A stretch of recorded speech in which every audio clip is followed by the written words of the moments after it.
Hey, Casey Rae here, and today I have yet another ancestry related video for you guys.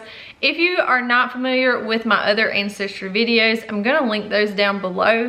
They are worth checking out. It's been quite a whirlwind, to say the least, but I'm not gonna go into many details on that because they are pretty thorough. You can go back and see for yourself. However, this video,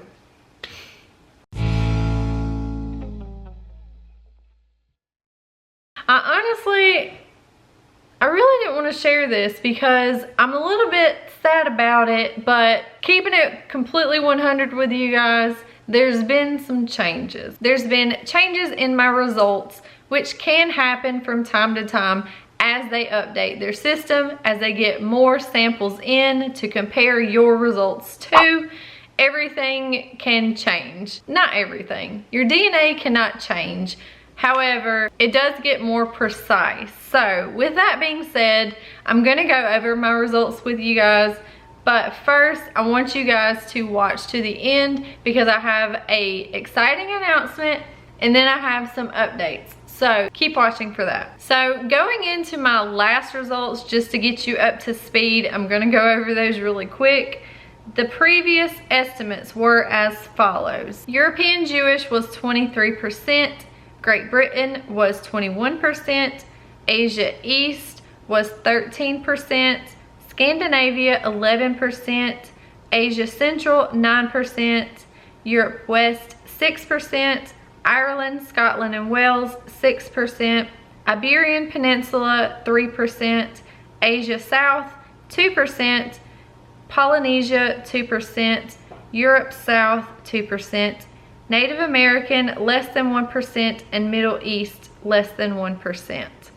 So those were my previous results. Now obviously I thought that was pretty cool. To have a little bit of everything made me feel one with the world. I was a kaleidoscope, a bowl full of potpourri, Heinz 57, and a mutt, as I like to call it. And that was pretty cool. However, things have changed. Before I get into my updated results, I wanted to throw a quick disclaimer at you. I haven't had a chance to do a lot of research on this. I don't really know for sure what some of this stuff means, to be honest. And I also don't know if I'm gonna be pronouncing things correctly. So yeah, here we go. Here's the results. So coming in at 45%, England, Wales, and Northwestern Europe. European Jewish is now 27%. It has went up 3%.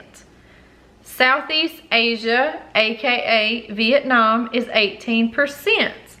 Southeast Asia, or Dai Thai, I don't know if I'm saying that right, is 4%. Ireland and Scotland is 4%. And we have a China now, and that is 1%. And we have a Sardinia, which is 1%. I also don't know if I said that right. I did look up what Sardinia was, and that is kind of like Italian, so cool. I didn't have that before.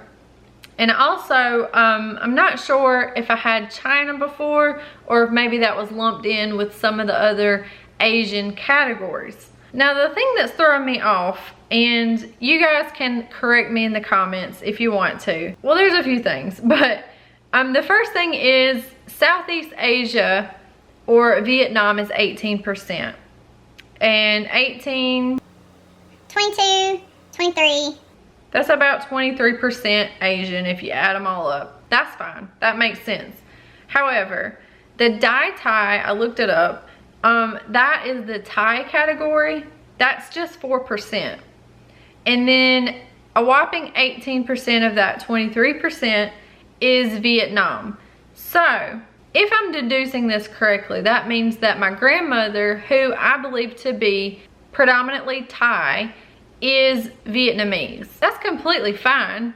I have no problem with that. However, I just thought I was Thai, not Vietnamese. And I realized they're pretty similar.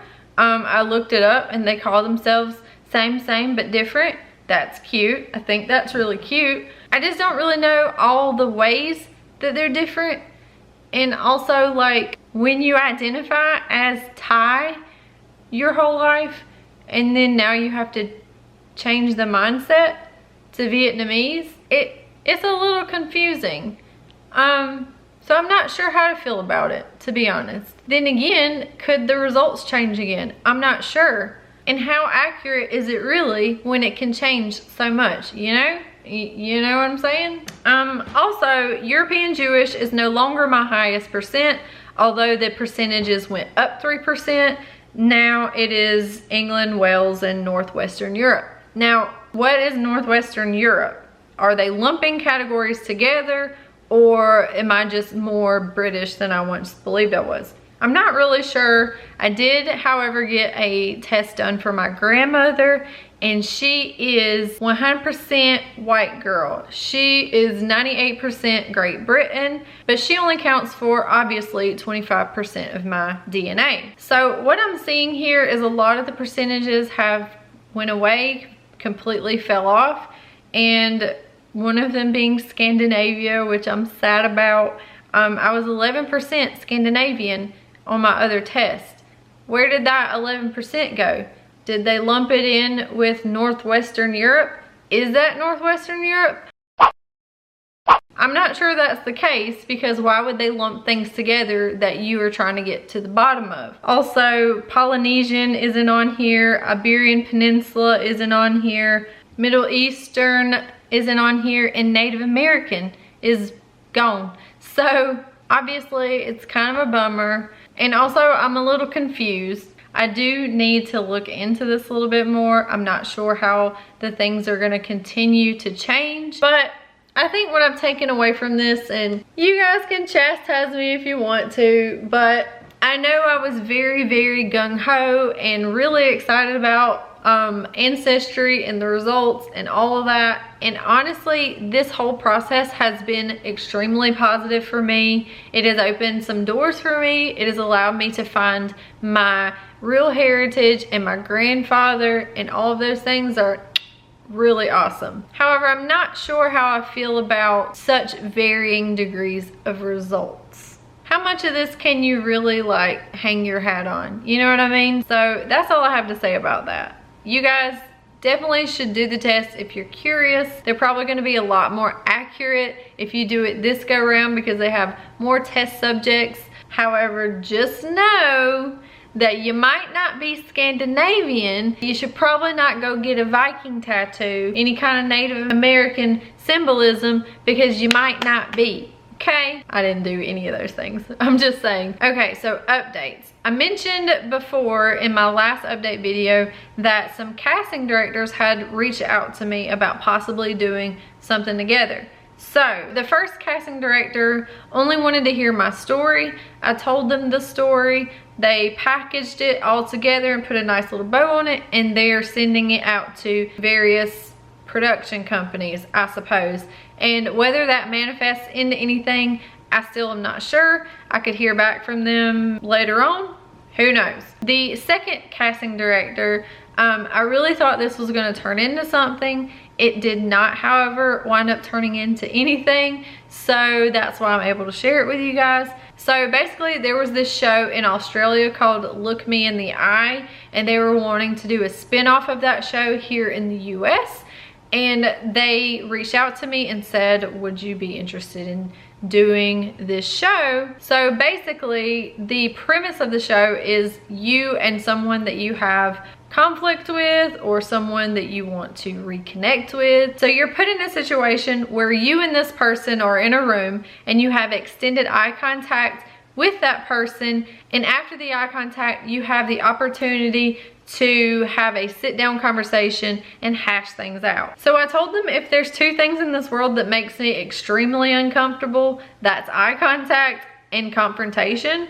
But with that being said, I was open to the idea. So I had the casting director reach out to the person who I would possibly do this with, and they politely declined. So without someone to go through this with, there was obviously no story there. So she was very nice to me. She said she would keep me in mind for other projects. She said she works on shows like The Amazing Race and Big Brother. So That's all cool and all. I wasn't really disappointed. I more or less just wanted to get to go to California, if I'm being quite honest. The whole TV thing, I could give or take. I've actually been on TV before. Shout out Honey Boo Boo. That's what's up. I'm sorry. I've since been contacted by MTV as well, and I actually haven't emailed them back. The reason is I'm not sure. There is a story to tell here, but I'm not sure I'm ready to tell it. I can't tell a lot of the things without burning bridges. I want to be 100% transparent with you guys. I want to give you guys the full spectrum, the whole story, a lot of the things that I didn't tell you guys in any of my other videos, backstory, etc. But I don't think I'm ready. I don't think I'm ready to piss everybody off. To be honest, it's just, it would be a lot. So keep that in mind, that I maybe might one day, but it won't be today. On a lighter note, let's get away from all that. I had a really awesome viewer reach out to me and let me know that there is such a thing called Birthright Israel. I don't know why I keep doing this. Birthright Israel is a free trip that you are entitled to if you are Jewish. There's a lot more to it than that. I sent in my application, I applied for my passport, I did all the things that I have to do to possibly get to go to Israel. Now, obviously, I don't know if I'm gonna get to go just yet. They have to approve my application. They have to see if the trip that I want to go on is available for when I want to go on it. I'm sure there are a lot of applicants that they have to sift through. I'm not getting my hopes up, but it will be really awesome if I get to go. So if they do approve me, then I will be flying out in January, and I will get to learn all about the Jewish culture and heritage, and that makes me really excited. And this happened in the nick of time, y'all, because they only allow people up to the age of 32, and your girl is a whopping 31. So I have like a year to get this done. So yeah, I'm very thankful for the viewer who reached out to me. You know who you are, and you're awesome. So if it actually pans out, obviously I'll keep you guys super up to date on all of that. But anyway, these are my updates. Some of them awesome, some of them not so awesome. But anyway, I hope you guys enjoyed this video. Be sure to give me a big thumbs up if you did. Subscribe if you haven't already. Share with your friends. Check out those videos down below. Thanks so much for watching, guys. You're my favorites. Peace and love. It's like a new day, a breath of fresh air in my life. I don't know how, don't know why, but I'll be toasting all my life.